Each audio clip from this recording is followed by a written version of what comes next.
3 साल की प्यारी सी दिखने वाली गुड़िया जादू ने अपनी माँ पम्मो का हाथ गरम तेल के कड़ाहे में डलवा दिया। शुक्र है कि पड़ोसी बबलू टाइम पर पहुंच गया, वरना पम्मो अब तक फ्रेंच फ्राइज बन चुकी होती। उसे तुरंत हॉस्पिटल ले जाया गया, लेकिन जैसे ही पम्मो ने अपने पति वीरू को फोन करके सब बताने की कोशिश की, जादू ने फिर से अपनी सुपर पावर ऑन कर दी। माँ का मुंह खोलते ही आवाज गायब। पम्मो के चेहरे पर जियो साइलेंस पैक एक्टिवेट हो गया। बेचारी पम्मो जब घर लौटी तो डिप्रेशन में सीधा पहाड़ के किनारे जा खड़ी हुई। दूसरी तरफ वीरू सोच रहा था, लगता है मेरी बीवी आजकल माउंटेन व्यू लेने लगी है। लेकिन इससे पहले कि वीरू कुछ समझ पाता, जादू ने माँ को दिमाग से कंट्रोल किया और उसे सीधा उत्तर पश्चिम की ट्रेन पकड़वा दी। जब तक वीरू को पता चला, पम्मो तो मिशन गुमशुदा पर निकल चुकी थी। सालों बीत गए और जादू बड़ी होकर गांव की क्वीन बन गई। वीरू जब भी स्कूल से उसे लेने जाता, जादू उसे ऐसे देखती जैसे वो स्विगी वाला हो जिसने गलत ऑर्डर दे दिया हो। धीरे धीरे पूरे गांव के बच्चे भी ऐसे हो गए, न हंसते न खेलते, बस टेढ़ी टेढ़ी आंखें और गूगल जैसी ब्रेन स्पीड। और सबका लीडर कौन? हमारी प्यारी शैतान जादू। अब असली कहानी शुरू होती है। साल 1975 की शाम, एक ही रात में पूरे गांव की औरतें एक साथ प्रेग्नेंट, और फिर सबने एक ही दिन बच्चे पैदा किए। शुरू में लोगों ने सोचा, वाह ये तो गूगल कैलेंडर वाला चमत्कार है। पर जब बच्चे बड़े हुए तब गांव में एक से बढ़कर एक अजीब मौतें होने लगी। वीरू तो अब तक अपनी पत्नी के गुम हो जाने के दर्द में रो रो कर मीम बन चुका था। एक दिन जब वो बच्चों को पढ़ा रहा था,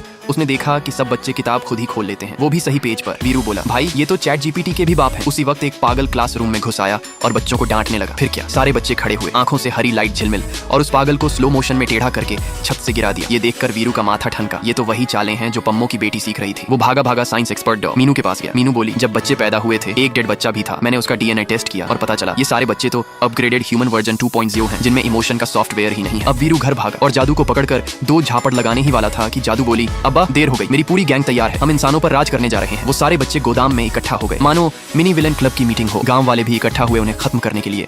पर बच्चों ने अपनी आंखों से 24 कैरेट टाइटेनियम बीम छोड़ी और सब औरतों को कंट्रोल करवा के खुद ही जला डाला। जादू को जब पता चला कि मीनू उसके राज पर रिसर्च कर रही थी, तो उसने उसे भी हिप्नोटाइज कर